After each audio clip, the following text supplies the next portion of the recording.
হাদিসে খুঁজছি। তোমরা কি সূরা ফুরকান পড়ো না ভাই আমার?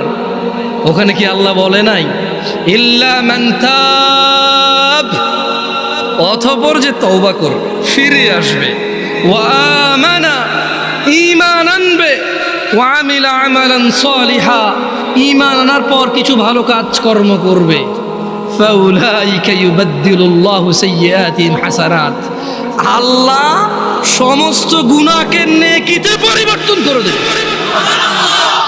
তোমার গুনাহগুলোকে আল্লাহ নেকিতে করার সক্ষমতা রাখে কিনা? ওনাকে এটাতে বাধা দেওয়ার কেউ ক্ষমতা রাখে? কেউ প্রশ্ন করার ক্ষমতা রাখে? তোমার গুনাহ হচ্ছে এটা, আল্লাহ বলছে যে তোমার গুনাহ যাই হোক, যত হোক, মাপ চাও, ঈমান আনো, ভালো কাজ করো, গুনাহকে কি করবে? নেকি করবে। গুনাহকে কি করবে? অন্যদিকে আল্লাহ বলছে যে গুনাহ যদি কোথায় লাগে? আকাশের মেঘমালা কোথায়? মাপ কার কাছে চাইলে উনি কি করবে? কারো পরোয়া করবে বলছে? আরবিটা শেখো, বলো ওয়ালা উবালি, বলো ওয়ালা উবালি, কারো পরোয়া করব না, এটা আল্লাহ বলছে। আল্লাহ বলছে যে বলো সুম্মা সুম্মা আস্তাগফারতানি, যদি আল্লাহর কাছে ক্ষমা চাও, বলো যদি আল্লাহর কাছে ক্ষমা চাও, বলো গফারতু লাক, আল্লাহ বলছে ক্ষমা করব, ওয়ালা উবালি, কারো পরোয়া করি না।